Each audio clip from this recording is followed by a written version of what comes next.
Opération musclée donc ce matin à Kolbsheim. Plus de 500 gendarmes mobiles sont arrivés peu après 6 heures. Ils ont délogé les zadistes qui défendent cette forêt située sur le tracé du GCO. Le préfet avait donné son feu vert au projet autoroutier il y a 2 semaines. Les anti-GCO étaient donc préparés. Reportage de notre équipe sur place, Anne-Laure Marie, Vincent Roy. Vous n'allez pas bousculer les villageois de Kolbsheim.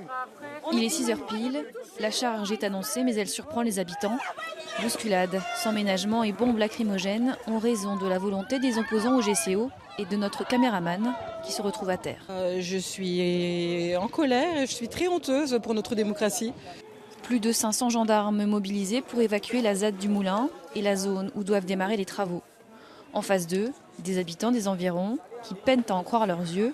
Germaine, 89 ans, est parmi eux. Moi, je n'ai plus rien à perdre à 89 ans. Mais vous savez, toute cette jeunesse qui suit, ils vont être très très malades, ces pauvres. Il ne faut pas continuer à détruire la nature comme ça. Quelques minutes suffisent pour repousser les habitants. Les gendarmes pénètrent ensuite dans la forêt pour déloger les occupants de la ZAD du Moulin. Certains habitants qui sont restés sont à nouveau repoussés à coups de gaz lacrymogène. Les flics sont là pour nous défendre et au final ils font quoi? Ils nous défendent pas, ils nous attaquent. Juste parce qu'on a des terres qu'on défend et on essaye de faire juste valoir certains de nos droits. Nos grands-parents se sont battus pour ces terres et maintenant on nous les enlève comme si de rien n'était. Élus et citoyens se rassemblent ensuite devant la mairie.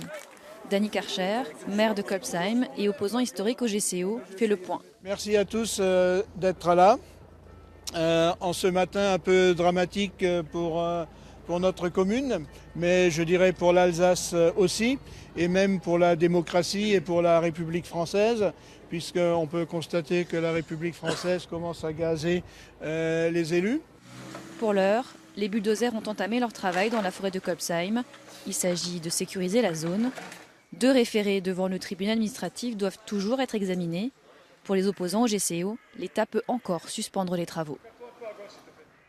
Et on va tout de suite reprendre la direction de la ZAD de Kolbsheim, ou ce qu'il en reste. Anne-Laure Marie, vous êtes toujours sur place. Où est-ce qu'on en est à cette heure-ci ?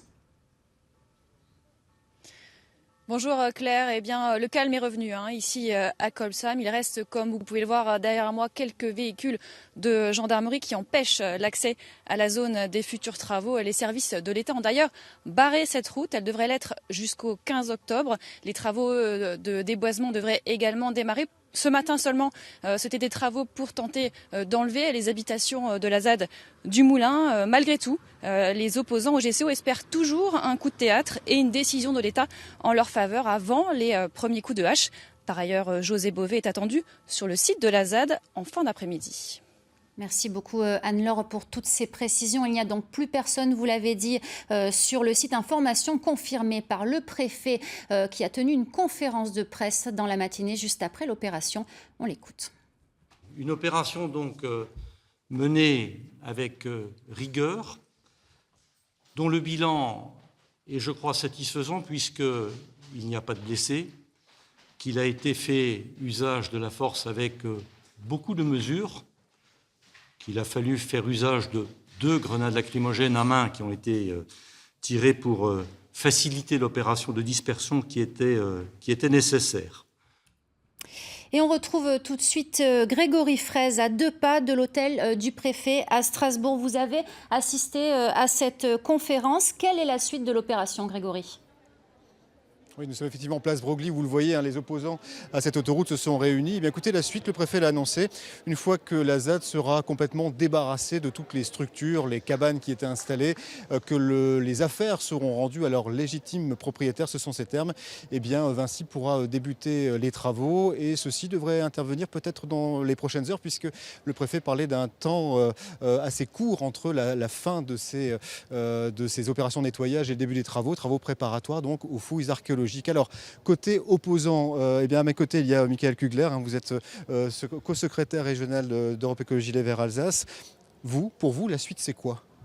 Alors, Déjà, la première chose, c'est que la lutte a été engagée sur le terrain et juridiquement et administrativement depuis plus de 44 ans.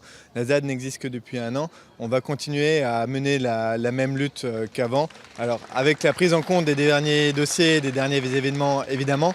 Mais dans tous les cas, on va continuer à être très présent sur le terrain et à faire tout notre possible pour que cette autoroute ne se fasse pas. Ça veut dire quoi? Ça veut dire encore des actions ou simplement de la présence, de la vigilance?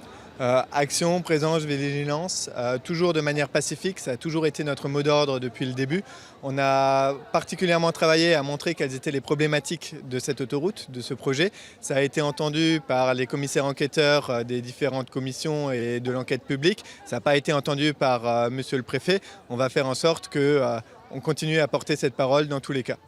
Le préfet qui a précisé qu'un dispositif de force de l'ordre serait présent sur l'ensemble du tracé, autant que nécessaire pour que les travaux puissent se dérouler en toute sérénité. Merci beaucoup Grégory. La ZAD de Colsheim était le cœur névralgique de l'opposition au GCO. L'invité qu'on vient d'entendre l'a dit, les opposants s'étaient installés il y a un peu plus d'1 an, juillet 2017. Ils seront donc restés mobilisés pendant ce temps jusqu'à l'autorisation des travaux donnée par le préfet. Explication Marie Pouchin, Caroline Singer. Le 31 août dernier, le préfet donne le feu vert au GCO. Jean-Luc Marx prévient, l'évacuation de la ZAD est imminente. La justice a condamné ses occupants à quitter les lieux depuis le mois de juin. Ils ont été condamnés par la justice à libérer les terres qu'ils occupent illégalement. Je souhaite qu'ils fassent preuve de bonne volonté. 4 ans de cabanes, de marches, des dizaines de manifestations le long du tracé, jusqu'à la ZAD du Moulin à l'été 2017.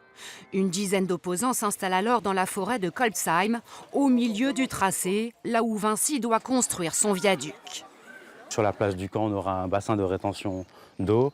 Et là, effectivement, on aura certainement des grands piliers qui vont pouvoir soutenir l'autoroute. Comme à Notre-Dame-des-Landes, les occupants organisent des rondes en permanence. 350 hectares de forêt à défendre, le long des 24 km de tracé. En septembre 2017, ils parviennent à bloquer les véhicules de chantier sur la zone avec le soutien des riverains. Vinci est alors contraint de stopper les travaux préparatoires. Le grand contournement ouest. C'est comme la fête. Une victoire de courte durée. Leur expulsion de la ZAD ce matin signe cette fois le début des travaux de déboisement. Première étape du chantier qui devrait s'achever en 2021. Et voilà ce qu'on pouvait dire ce midi sur l'évacuation ce matin de la ZAD de Colsheim. Vous retrouvez ces informations sur notre site internet mis à jour en temps réel, l'adresse France 3 Grand Est.